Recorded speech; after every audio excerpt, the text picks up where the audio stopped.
चलिए आज की क्लास आपकी किसकी होगी कि आपकी पॉलिटी की होगी, ठीक है। जैसे आपकी हिस्ट्री फिर पॉलिटी, इस तरीके से आपकी जो क्लासेस हैं वो आपके अपलोड हो रही हैं और आपको समय पर मिल भी रही हैं, ठीक है। दूसरा क्या है, देखिए आपका कि जो आज हम क्या पढ़ेंगे, जो पॉलिटी पढ़ने वाले हैं वो क्या पढ़ेंगे, आज हम पढ़ेंगे इसको एमसीक्यू बेस पर, ठीक है। यानी पहले हम जो आपकी हिस्ट्री पॉलिटी को पढ़ते हैं वो किस पर पढ़ते हैं, आपका विस्तार रूप में पढ़ते हैं, लेकिन आज हम क्या करते हैं कि उसी पॉलिटी को आज एक काम करते हैं कि उसके एमसीक्यू के रूप में पढ़ते हैं, ठीक है। यानी आपको विस्तार तो लिखाया ही है, उसी का हम क्या करते हैं कि उसको एमसीक्यू फॉर्म में भी कर देते हैं, क्योंकि ऐसा होता है काफी बार जैसे बच्चे जो परीक्षा देते हैं तो परीक्षा में आपके कैसे क्वेश्चन आते हैं, आपके एमसीक्यू बेस आते हैं, ठीक है। तो आपके जो टिक द करेक्ट के बेस पे आते हैं तो उसी टिक द करेक्ट के बेस पे हम इनको कराने का प्रयास करें, ठीक है। इस तरीके से यानी एक एक करके आपका क्या करेंगे, जैसे आपके संविधान में कितनी सूचियां वगैरह ये सारी चीजें हमने आपको डिटेल में तो कराई दी है। अब डिटेल में कराने के बाद क्या करते हैं कि किस तरीके से आप क्वेश्चन बनाओगे और कैसे क्वेश्चन पुटअप होंगे आपके, तो उनको बनाने का प्रयास करें, ठीक है। यानी जो आपको विस्तार में लगाया है उसी को हम क्या करेंगे कि पॉइंट ऑफ व्यू के माध्यम से समझने का प्रयास करते हैं और उनको एमसीक्यू बेस्ड क्वेश्चन बना लेते हैं। तो टिक द करेक्ट क्वेश्चन हो जाएंगे आपके। अब टिक द करेक्ट क्वेश्चन कैसे बनते हैं ये देख लीजिए। तो जैसे हमने अभी आपको बताया कि जैसे हमने सूची के बारे में पढ़ा था, किसके बारे में, कि जो आपके अनुसूची होते हैं उसके बारे में। अब देखिए पहला क्वेश्चन आपका क्या बना है कि भारत के मूल संविधान में कुल कितनी अनुसूचियां थी, ये पूछ रहा है। किसमें, कि जो भारत के मूल संविधान, ठीक है, क्या कि भारत के मूल संविधान में कुल कितनी सूचियां थी ये बतानी है। तो कितनी सूचियां थी आपको बताइए, पहला आपका 8, दूसरा आपका 9, या तीसरा आपका 10, या चौथा आपका क्या है 12। तो इनमें से जो सूचियां थी आपकी कुल कितनी सूचियां थी, तो वो थी आपकी कितनी 8, कितनी थी 8, ठीक है। अब देखिए दूसरे क्वेश्चन पे आते हैं। दूसरा क्वेश्चन आपका क्या है कि वित्त आयोग द्वारा की गई सिफारिशों को संसद सदन के समक्ष कौन क्या है रखवाता है, ठीक है। यानी आपसे पूछ रहा है कि जो आपका वित्त आयोग है उसके द्वारा जो आपकी सिफारिश की गई है या की गई सिफारिशों को संसद सदन में समक्ष, सदन के समक्ष कौन रखवाता है ये बताना है। अब बताइए कौन रखवाता है आपका। नंबर 1 भारत के उपराष्ट्रपति, नंबर 2 भारत के राष्ट्रपति, नंबर 3 आपके भारत के वित्त मंत्री, या नंबर 4 आपके भारत के प्रधानमंत्री। तो बताइए ऐसे कौन है जो आपके वित्त आयोग द्वारा दी गई या की गई सिफारिशों को संसद सदन के समक्ष रखवाता है। तो इनमें से वो कौन है जो किसके संसद के समक्ष रखवाता है, किसको, सिफारिशों को। तो देखिए कौन है वो आपके, कि वो है आपके कौन, भारत के राष्ट्रपति। कौन है आपके, भारत के राष्ट्रपति। और ये चीज मैं आपको कुछ दिन पहले भी आपको एक दिन पहले ही मैंने आपको बताई थी कि भारत के राष्ट्रपति का, और फिर आपकी ये सारी चीजें मैंने आपको क्लियर कराई थी, ठीक है। उसके बाद देखिए अगला क्वेश्चन आपका क्या है, क्वेश्चन नंबर 3। इसमें क्या आपका कि भारतीय संविधान के किस भाग में मौलिक कर्तव्य उल्लेखित है। क्या है आपका, ये पूछ रहा है आपसे कि जो भारतीय संविधान है उसके बारे में, कि भारतीय संविधान के किस भाग में, जो आपका संविधान है उसके किस भाग में मौलिक कर्तव्य उल्लेखित है। तो बताइए कौन से में आपका, कि पहला ऑप्शन आपका क्या है कि भाग कौन सा है आपका 5वां उसके ए भाग में, या भाग आपका चौथा उसके ए भाग में, या आपका भाग कौन सा है आपका 7वां जिसके बी भाग में, या आपका भाग कौन सा है आपका चौथा उसके सी भाग में।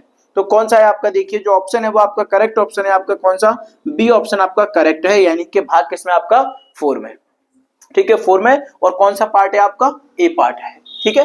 क्लियर हो गया यहाँ तक आपका, ठीक है। आगे देखते हैं अगला क्वेश्चन आपका क्या है, कि अगला क्वेश्चन है हमारा, ये पूछ रहा आपसे कि भाषाई द्वारा, क्या है आपका, भाषाई आधार पर भारत के सर्वप्रथम किस राज्य का गठन किया गया।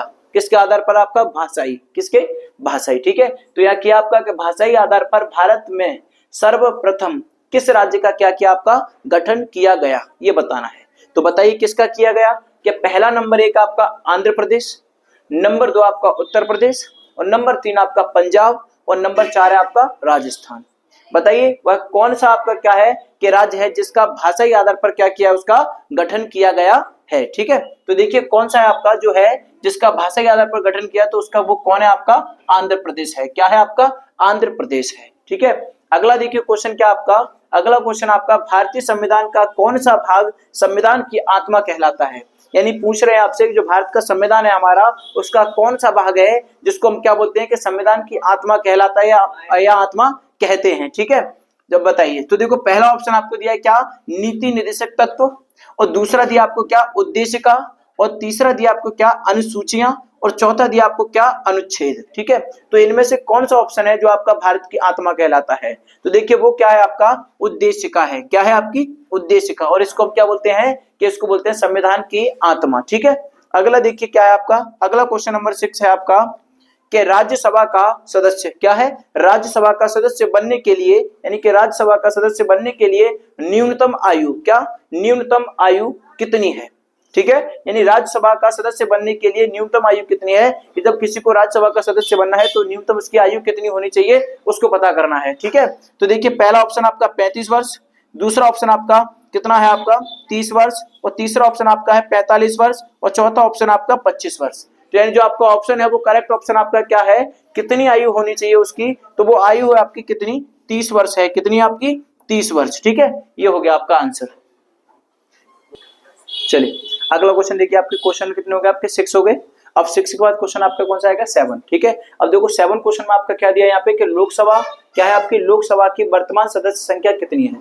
क्या करना है, जो आपकी लोकसभा है यानी आपकी जो सभाएं होती है, क्या जैसे हम कहते हैं जो सभा होती है, सभा कितनी होती है आपकी कि 2 होती है, एक तो आपकी लोकसभा होती है, दूसरी कौन सी होती है आपकी राज्यसभा यानी कि RS। ठीक है, अब ये तो मैं आपको पहले ही पढ़ा चुका हूँ, जो आपके राष्ट्रपति की जो शपथ पढ़ाई थी उसमें मैंने आपको बताया था, और राष्ट्रपति की जो महाभियोग था उसकी प्रक्रिया होती है उसमें भी मैंने आपको बताया कि जो होता है उसमें क्या होता है आपका लोकसभा और राज्यसभा के क्या होते हैं सदस्य उसमें इन्वॉल्व होते हैं, यानी कि जो राष्ट्रपति का क्या करते हैं पक्ष रखते हैं, उसमें बताते हैं कि हाँ भैया आपका पक्ष क्या है, यानी अपनी सिफारिश में कुछ कहना चाहते हो तो राष्ट्रपति या तो स्वयं बयान देता है या किसी अपने विश्वासी आदमी को रखता है या उससे कहता है। ठीक है, आगे देखिए क्या आपका ये क्वेश्चन आपका कि लोकसभा की वर्तमान सदस्य संख्या कितनी है, कितनी कि वर्तमान सदस्य संख्या कितनी है ये बताने, यानी कि मेंबर बताने हमको।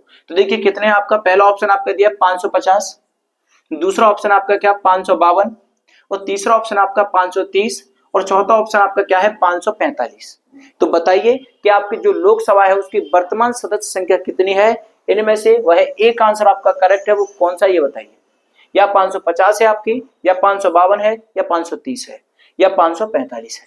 तो क्या है आपकी देखिए जो आपकी वर्तमान संख्या है, आपकी जो सदस्य की संख्या है यानी कि मेंबर की संख्या दी आपकी, वो दी आपकी कितनी 545। कितनी है आपकी जो मेंबरों की संख्या है आपकी किसकी कि लोकसभा की वर्तमान सदस्य संख्या जो है वह कितनी है आपकी के 545। ठीक है, अगला क्वेश्चन देखिए आपका क्या क्वेश्चन नंबर 8 है, इस पे चलते हैं कि भारतीय संविधान का कौन सा अनुच्छेद विधि के समक्ष समता क्या है, विधि के समक्ष समता के आधार से क्या है आपका संबंधित है, किससे है कि विधि के आधार पर या विधि के समक्ष समता के आधार पर क्या आपका संबंधित है। ठीक है, किसका कि भारतीय संविधान का कौन सा अनुच्छेद है। अब अनुच्छेद कौन सा है आपका पता करिए कि पहले देखिए क्या आपका अनुच्छेद दिया आपको 19, दूसरा आपका अनुच्छेद कितना 17, तीसरा आपका अनुच्छेद कितना 15, और चौथा है आपका अनुच्छेद 14। इनमें से वह कौन सा अनुच्छेद है जो आपके विधि के समक्ष समता के आधार से क्या है आपका संबंधित है, यानी कि उससे जुड़ा हुआ है। अब बताइए कौन सा है, तो देखिए राइट आंसर जो आपका है वो क्या है आपका कि अनुच्छेद 14 है। कितना है आपका अनुच्छेद 14, यानी कि ऑप्शन नंबर डी आपका करेक्ट आंसर है। ठीक है, तो ऑप्शन नंबर डी क्या हो गया आपका करेक्ट आंसर। अगला क्वेश्चन देखिए आपका क्या है, क्वेश्चन नंबर 9 है आपका। इसमें आपसे क्या पूछा है कि भारतीय संविधान में किस प्रकार की क्या होती है शासन प्रणाली की व्यवस्था की गई है। बताइए किसमें कि भारतीय संविधान में, किसमें भारतीय संविधान में पूछ रहे हैं आपसे कि किस प्रकार की शासन प्रणाली की व्यवस्था की गई है। अब बताइए किसमें, पहला ऑप्शन आपका क्या है देखिए संसदात्मक, दूसरा आपका संघीय, तीसरा आपका है एकात्मक, और चौथा आपका है संघीय क्या है आपका संघीय और संसदीय। इन चारों ऑप्शन में से वह कौन सा है जिसमें आपको पता करना है कि भारतीय संविधान में किस प्रकार की क्या है आपकी कि शासन प्रणाली की व्यवस्था की गई है। अब बताइए इनमें से कौन सी प्रणाली की आपकी व्यवस्था की गई है। तो देखिए आपका करेक्ट आंसर क्या है इसमें, देखिए कि ऑप्शन नंबर आपका ए सही है। इसको बोलते हैं क्या संसदात्मक है, क्या है आपका संसदात्मक। ठीक है, तो यानी कि ऑप्शन नंबर ए आपका करेक्ट आंसर है। उसके बाद देखिए क्वेश्चन नंबर हम किस पे आते हैं 10 पे। अब क्वेश्चन नंबर 10 में देखिए आपसे क्या पूछा है कि इसमें पूछा आपसे क्या कि सर्वोच्च न्यायालय क्या है, सर्वोच्च न्यायालय के न्यायाधीश को उसके पद से हटाने का अधिकार किसे प्राप्त है। अब बताइए क्या पूछा आपसे, जो आपके सर्वोच्च न्यायालय होते हैं उसमें से जैसा आपको जो न्यायाधीश होता है, जो आपके जस्टिस होते हैं, यानी न्यायाधीश को अगर पद से हटाना हो तो उसको हटाने का अधिकार किसको प्राप्त है ये बताइए। कौन ऐसा व्यक्ति है, कौन है जो इनको हटा सकता है, वो भी किससे कि इनके सर्वोच्च न्यायालय के न्यायाधीश को उसके पद से हटाने का अधिकार किसको प्राप्त है ये बताना है। अब बताइए किसको है, पहला आपको संसद को, या दूसरा आपका लोकसभा को, या तीसरा आपका किसको राज्यसभा को, या चौथा आपका किसको राष्ट्रपति को। अब इनमें से कौन है जिसको क्या है कि आपके जो सर्वोच्च न्यायालय के न्यायाधीश होते हैं उनके पद से उनको उठाने का अधिकार किसको प्राप्त है ये बताना है। तो देखिए राइट आंसर आपका क्या है कि राष्ट्रपति को। ठीक है, किसको अधिकार है आपका? कि राष्ट्रपति को। और आप सभी जानते हो कि सरकार कोई भी कार्य करती है तो किसके नाम पर करती है? आपके राष्ट्रपति के नाम पर करती है। तो जब सारे काम आपके राष्ट्रपति करते तो सीधी सीधी बात है ना कि सर्वोच्च न्यायालय के न्यायाधीश को अगर पद से हटाने का अगर अधिकार प्राप्त होगा तो किसको होगा? राष्ट्रपति को होगा। ठीक है, तो ये ध्यान रखिए। देखिए अगला क्वेश्चन आपका क्या है? 11 यानी कि 11। अब क्वेश्चन नंबर 11 क्या कह रहा है आपसे? देखिए कि किसी सदन की अध्यक्षता ऐसे व्यक्ति द्वारा दी जाती है, कैसे व्यक्ति द्वारा, ये जानेंगे भी, दी जाती है जो उस सदन का सदस्य नहीं होता है। ठीक है, हो गया। यानी क्या है कि किसी सदन की अध्यक्षता ऐसे व्यक्ति के द्वारा दी जाती है जो उस सदन का क्या नहीं होना चाहिए? सदस्य नहीं होना हो, है या होता हो, ठीक है, कुछ भी होता है तो सदस्य नहीं होना चाहिए। यानी जिसका भी, जैसे अगर किसी व्यक्ति को हम सिलेक्ट करना है, चुनना है, तो पहले नंबर जिस सदन के लिए चुनना है तो वो पहले नंबर उस सदन का मेंबर नहीं होना चाहिए। अब देखो किसका, जैसे मान लो पहला ऑप्शन आपका राज्यसभा, दूसरा आपका क्या है? लोकसभा, और तीसरा क्या आपका? विधान परिषद, और चौथा आपका क्या है? विधानसभा। अब बताइए राइट ऑप्शन आपका क्या है, ये बताइए। ठीक है, क्वेश्चन को ज्यादा हो तो आप एक बार और पढ़ सकते हो, देख लो क्या है आपका कि किसी सदन की अध्यक्षता ऐसे व्यक्ति द्वारा दी जाती है जो उस सदन का क्या ना हो? आपका सदस्य नहीं होता हो। ठीक है, अब कौन है आपका? देखिए राइट आंसर आपका क्या है? नंबर ए, ऑप्शन नंबर ए आपका, इसमें क्या आपका? राज्यसभा। ठीक है, किसको? के राज्यसभा। अगला क्वेश्चन देखिए आपका क्या है? क्वेश्चन नंबर आपका 12 है। इसमें आपका क्या दिया? देखिए कि भारत सरकार क्या है आपका? भारत सरकार को कानूनी विषय क्या, कि भारत सरकार को कानूनी विषयों पर परामर्श कौन देता है, ये बताइए। किसको? जो भारत सरकार है अपनी, उस भारत सरकार को कानूनी विषयों पर जो परामर्श मिलता है वो कौन देता है, ये बताइए। देखो इसमें भी आपका क्या है कि नंबर 1 आपका वित्त आयोग, या नंबर 2 आपका कौन? महान्यायवादी। ठीक है, कौन है आपके? Attorney general. और तीसरा क्या आपका? देखिए उच्चतम न्यायालय का क्या है आपका? मुख्य न्यायाधीश। या चौथा आपका कौन है आपका? इसको क्या बोलते हैं हम? सॉलिसिटर। क्या है आपका? सॉलिसिटर जनरल है आपके। अब बताइए कौन ऐसा व्यक्ति है जो आपका क्या करता है कि भारत सरकार को कानून विषयों पर क्या देता है? आपका परामर्श देता है। अब बताओ कौन देता है आपका परामर्श? ठीक है, कौन देता है आपका परामर्श, बताइए। नहीं पता? देखिए तो कौन देता है आपका? ऑप्शन नंबर आपका बी एकदम राइट आंसर है। ये ऑप्शन नंबर आपका बी सही है। इसमें कौन देता है आपका? का महान्यायवादी देता है। ठीक है, ये आपका ऑप्शन है, एकदम राइट ऑप्शन है, करेक्ट ऑप्शन आपका। चलिए अब देखो क्वेश्चन आपका कितने हो गए कि जो आपके क्वेश्चन थे, यानी कि हम 12 क्वेश्चन आपके कर चुके हैं, 12 क्वेश्चन कंप्लीट हो गए। ठीक है, अब क्वेश्चन नंबर आपका कौन सा है? 13 वाला। अब क्वेश्चन नंबर 13 पे देखते हैं कि आपको क्या दिया है। तो क्वेश्चन नंबर 13 देखिए आपसे क्या पूछा है कि एक वर्ष में लोकसभा के कम से कम कितने सत्र बुलाए जाते हैं। अब क्या है आपके जो सत्र होते हैं वो बुलाए जाते हैं। अब बताइए कम से कम लोकसभा के कितने सत्र आपके बुलाए जाते हैं, बताइए कितने सत्र बुलाए जाते हैं आपके। ऑप्शन दें आपको, पहला ऑप्शन देखिए आपके क्या है? 2, 3, 4 या 1, बताइए। ये 4 ऑप्शन दिए हैं आपको, और क्वेश्चन आपका कह रहा है कि एक वर्ष में, कब कह रहे हैं आपका कि एक वर्ष में लोकसभा के कम से कम कितने सत्र बुलाए जाते हैं। अब बताइए कौन सा आपका? 2 बुलाए जाते हैं, 3 बुलाए जाते हैं, 4 बुलाए जाते हैं, या आपका 1 बुलाया जाता है। अब बताइए इनमें से कौन है जो आपको बुलाए जाते हैं। तो देखिए सुनिए कि यानी एक वर्ष में आपके जो लोकसभा के जो सत्र बुलाए जाते हैं कम से कम कितने बुलाए जाते हैं आपके? 2। कितने बुलाए जाते हैं आपके? 2, यानी कि ऑप्शन नंबर आपका ए एकदम राइट आंसर है। अगला क्वेश्चन देखते हैं क्या है आपका कि राज्य में राष्ट्रपति शासन किसकी सलाह पर लागू किया जाता है। यानी जो आपका राज्य होता है, जो आपकी स्टेट होती है, उसमें जो आपका राष्ट्रपति शासन लागू होता है वो किसके द्वारा लागू होता है, ये बताइए। ठीक है, किसकी सलाह पर किया जाता है ये बताइए। यानी कौन है जिसकी सलाह पर हम क्या करते हैं कि राष्ट्रपति शासन को लागू करते हैं, वो भी कहां पर? अपने स्टेट में या राज्य में। तो देखिए पहला ऑप्शन आपको देते हैं मुख्यमंत्री, दूसरा आपका क्या दिया? राज्यपाल की, या तीसरा आपका उच्च न्यायालय के मुख्य न्यायाधीश, या आपका चौथा क्या है? इनमें से कोई नहीं। अब बताइए कौन सा आंसर है आपका कि यानी ऐसा कौन व्यक्ति है या ऐसा कौन है कि जिसकी सलाह पर क्या होता है आपका कि आपके राज्य में राष्ट्रपति शासन लागू किया जाता है। तो देखिए वो कौन है आपका? ये है आपके राज्यपाल। कौन है आपके? राज्यपाल। यानी राज्यपाल की सलाह पर ही आपका क्या होगा कि राष्ट्रपति शासन लागू किया जाएगा। ठीक है, करेक्ट हो गया। यानी कि ऑप्शन बी आपका क्या है? एकदम करेक्ट आंसर है। उसके बाद देखिए आगे चलते हैं क्या आपके कि आगे आपका आता है कौन सा? क्वेश्चन नंबर 15 आता है। अब क्वेश्चन नंबर 15 में आपका क्या दिया? देखिए कि भारत में वित्त आयोग का गठन किस अनुच्छेद के अंतर्गत किया जाता है या किया गया है, ये बताइए। क्या कि जो भारत है उसमें क्या आपका जो वित्त आयोग है किसका? कि वित्त आयोग का क्या किया आपका? गठन किस अनुच्छेद के अंतर्गत, किस अनुच्छेद के अंतर्गत किया जाता है या किया गया है। तो देखिए ऑप्शन हम देते हैं आपको कि अनुच्छेद 281, या आपका अनुच्छेद 356, या आपका अनुच्छेद 180 या आपका अनुच्छेद 280। अब बताइए ये इनमें से कौन सा अनुच्छेद है जिसके अंतर्गत आपका क्या होता है कि वित्तीय आयोग का गठन किया जाता है। अब बताइए कौन सा अनुच्छेद है कि जिसके द्वारा क्या होता है आपका वित्तीय आयोग का गठन किया जाता है। बताइए कौन सा ऑप्शन है आपका, ऑप्शन ए, ऑप्शन बी या ऑप्शन सी या ऑप्शन डी आपका।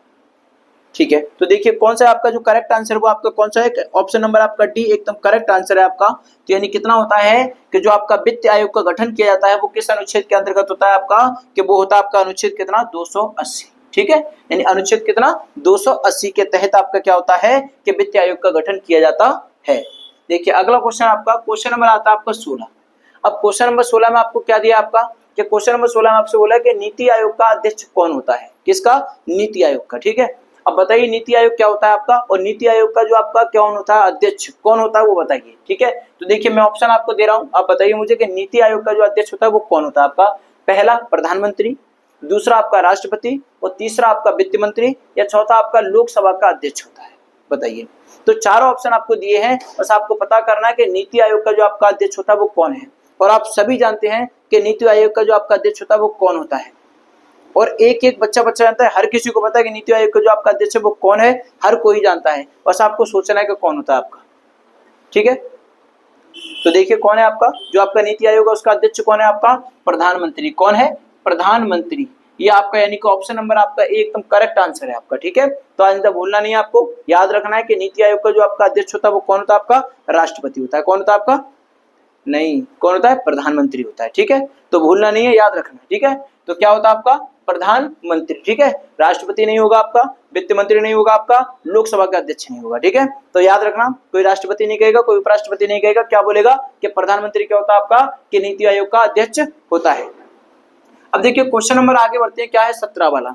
अब क्वेश्चन नंबर 17 में आपका क्या है कि भारत के मुख्य निर्वाचन आयुक्त क्या है आपके, कि भारत के मुख्य निर्वाचन आयुक्त की पदाविधि क्या है आपकी, पदाविधि क्या है ये बताइए। पदाविधि क्या है आपकी, किसकी, कि भारत के मुख्य निर्वाचन आयुक्त की देखनी है। किसकी देखनी है हमें, कि जो आपका मुख्य निर्वाचन आयुक्त होता है उसकी क्या देखनी है हमें, कि उसकी जो पद की विधि है वो कितनी है ये पूछना है। ठीक है ये देखना है। तो पहला देखिए ऑप्शन में आपको देता हूं क्या है, 6 वर्ष या 65 वर्ष की आयु जो भी पहले हो, या आप कह सकते हो कि 5 वर्ष या 62 वर्ष की आयु जो भी क्या है आपके पहले हो, या तीसरा ऑप्शन आपका दिया है कि 3 वर्ष या 65 वर्ष की आयु जो भी पहले हो।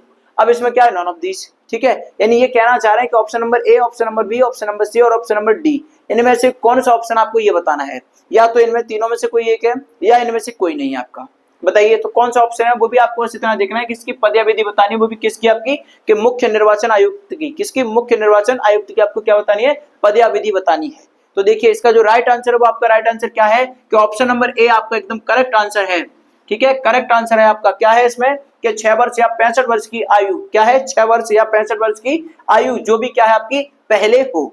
ठीक है तो ये ऑप्शन आपका राइट हो गया। अब भूलना नहीं आपको, क्या है आपका, मुख्य निर्वाचन आयुक्त की पदविधि कितनी होती है आपकी, 6 वर्ष या 65 वर्ष की आयु। ठीक है जो भी इससे क्या होती है आपकी पहले भी। अब देखिए आगे क्वेश्चन आपका क्या है, क्वेश्चन नंबर 18।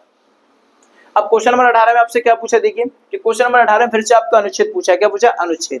तो इसके बारे में तो आपको पता ही होगा, देख लेते हैं एक बार पढ़ के। तो क्या संविधान संशोधन का प्रावधान, क्या संविधान संशोधन का प्रावधान किस अनुच्छेद के अंतर्गत क्या है आपका किया गया है। अब बताइए जो आपके संविधान में क्या करते हैं, जो आपका क्या करते हैं हम संशोधन करते हैं, जो आपकी गड़बड़ी होती है उनको ठीक करते हैं या कुछ और उसमें ऐड करते हैं, वो किस अनुच्छेद के वो अंतर्गत आता है वो बताना है आपको। बताइए वह कौन सा अनुच्छेद है जिसके समक्ष हम क्या करते हैं, या जिसके अनुच्छेद के अंतर्गत हम क्या करते हैं कि संविधान संशोधन करते हैं, वो कौन सा अनुच्छेद है आपका बताइए। तो पहला ऑप्शन आपका क्या है कि अनुच्छेद 324, या अनुच्छेद आपका क्या है 368, या अनुच्छेद आपका क्या है 329, या अनुच्छेद आपका 327। इन चारों में से वह कौन सा अनुच्छेद है जिसके द्वारा हम क्या करते हैं, संविधान संशोधन का प्रावधान किया।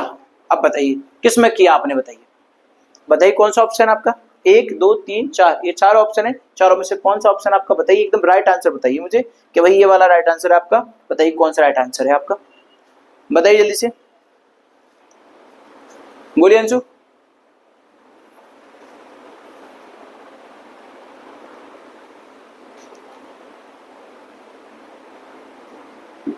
कौन बताएगा, कोई बताएगा, बताइए कौन सा अनुच्छेद है आपका। अनुच्छेद 324 है या 368 है या 329 है या 327? कौन सा ऑप्शन ऐसा है जिसके अंतर्गत हम क्या करते हैं, संविधान संशोधन का क्या है आपका प्रावधान, बताइए। तो देखिए क्या है आपका जो ऑप्शन आपका है, ऑप्शन नंबर आपका बी एकदम राइट आंसर है। क्या है आपका करेक्ट आंसर, यानी किस अनुच्छेद के अंतर्गत करते हैं हम इसको, कि 368 के 368 के अंतर्गत हम क्या करते हैं कि इसको हम क्या बोलते हैं कि इसके अंतर्गत क्या करते हैं, संविधान संशोधन का क्या होता है आपका प्रावधान किया जाता है, ठीक है, ये आपका आर्टिकल। चलिए अब देखो क्वेश्चन आपके कितने हो गए, क्वेश्चन नंबर आपका 18, यानी आपका 18 क्वेश्चन हो गया, क्वेश्चन नंबर 17, क्वेश्चन नंबर 18, यानी 18 क्वेश्चन आपके कंप्लीट हो गए। और हर प्रत्येक क्वेश्चन में आपको देखो आपने अनुच्छेद के बारे में पढ़ा, राष्ट्रपति के बारे में पढ़ा आपने, ठीक है, सारी चीज आपने कंप्लीट की है, यानी एक एक चीज को आपने जाना। आपने राज्यसभा के बारे में पढ़ा, लोकसभा के बारे में पढ़ा आपने, ठीक है, हर एक चीज के बारे में पढ़ा आपने, लोकसभा के मेंबर के बारे में जाना। तो आपके जो मैं आपको पॉलिटी जो आपको कराता हूँ, जो आपकी पॉलिटी आपको जो विस्तार से मैं आपको पढ़ा रहा हूँ, वो आपके हर एक एग्जाम में काम करेगी और पूरा का पूरा कंटेंट आपका वही होता है जो आपकी परीक्षा में पूछा जाता है। बस फर्क इतना ही है, तो उसको मैं आपको डीपली एक्सप्लेन कराता हूँ और आपको क्या करना है कि मैं आपसे यही कहता हूँ बार बार कि आप उसको पढ़िए और पढ़ने के बाद में इस तरीके के क्वेश्चन में उसको फॉर्म कीजिए, ठीक है। यानी आपको क्या करना है कि उसको पढ़ने के बाद में एक एक टॉपिक को आपको क्या करना है, इस प्रकार से क्वेश्चन बनाइए और क्वेश्चन बनाने का उसको ऑप्शन दीजिए और टिक करके बना लीजिए उसे। यही करने का प्रयास होता है मेरा हर बार आपको, ठीक है। तो देखिए क्वेश्चन नंबर आपका 19 जो है वो क्या है इसका, देखिए क्वेश्चन में दिया आपको क्या कि भारतीय संविधान में संवैधानिक क्या है, कि भारतीय संविधान में संवैधानिक संशोधन का, ठीक है, क्या है आपका कि भारतीय संविधान में संवैधानिक और संवैधानिक संशोधन का प्रावधान किस देश से लिया गया है। अब ये बताइए किसका, जो आपका संवैधानिक संशोधन क्या है, आपका संवैधानिक संशोधन का प्रावधान किस देश से लिया गया है ये बताइए। पहला दक्षिण अफ्रीका, दूसरा आपका कनाडा, तीसरा आपका क्या है आयरलैंड और चौथा आपका क्या है ऑस्ट्रेलिया। अब बताइए जो आपका क्या है कि संवैधानिक आपका संशोधन का जो प्रावधान है वो किस देश से लिया गया है, उस देश का आप हमें नाम बताइए कि सर इस वाले क्वेश्चन से आपका लिया है, इस देश से आपका ये आज लिया गया है। आप बताइए वो कौन सा देश है आपका जिससे आपने इसको संशोधन का क्या प्रावधान लिया है, ठीक है, क्या लिया आपने प्रावधान लिया। अब चारों देश आपके आगे, अब इनमें से कौन सा देश है जिसका हमने प्रावधान लिया है उसका नाम हमें बताइए, बस और कुछ नहीं करना आपको, सिर्फ बताइए कौन है आपका, पहला दक्षिण अफ्रीका है या दूसरा आपका कनाडा है या तीसरा आपका आयरलैंड या चौथा आपका क्या है ऑस्ट्रेलिया है। बताइए चारों में से कौन सा है आपका, एक आंसर आपका सही है, ये आप भी जानते हो और मैं भी जानता हूं। तो चारों में से वो कौन सा क्वेश्चन है आपका, या कौन सा देश है जिससे हमारे ये भारत में जो है क्या आपका भारतीय संविधान में जो आपका क्या लिया है संशोधन का प्रावधान है। अब बताइए तो देखिए क्या है आपका कि ऑप्शन नंबर आपका ए एकदम क्या है राइट आंसर है। इसका मतलब क्या है आपका कि दक्षिण अफ्रीका वह देश है जिससे क्या लिया आपने कि संवैधानिक संशोधन का प्रावधान लिया है, ठीक है, ऐसे करके हम बता सकते हैं। अगला देखिए क्वेश्चन नंबर आपका कितना 20।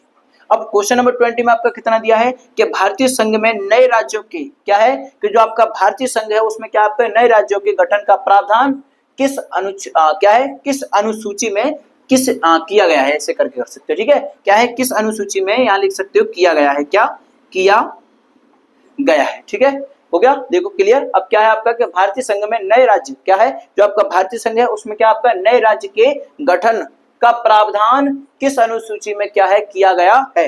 अब बताइए कौन सी अनुसूची है जिसमें क्या किया आपका कि संघ में नए राज्यों का क्या करना, उसको गठन करना है। अब क्या है आपका 10वीं अनुसूची या 9वीं अनुसूची या आपकी 3री अनुसूची या आपकी प्रथम अनुसूची है, बताइए ये आपकी अनुसूची है, बताइए कौन सी अनुसूची है जिसमें आपका क्या है कि नए राज्यों को क्या करना है, उसमें गठन का प्रावधान दिया गया है या प्रावधान किया गया है। बताइए कौन सा ऑप्शन है आपका, अनुसूची आपकी कौन सी है, बताइए कौन सी आपकी 10वीं है या 9वीं है या 3री है या प्रथम है। तो देखिए जो आपकी अनुसूची है वो कौन सी आपकी, कि ऑप्शन नंबर आपका क्या है आपका डी। बेटा कौन सा ऑप्शन नंबर आपका करेक्ट है, डी ऑप्शन नंबर आपका क्या है करेक्ट है, ठीक है।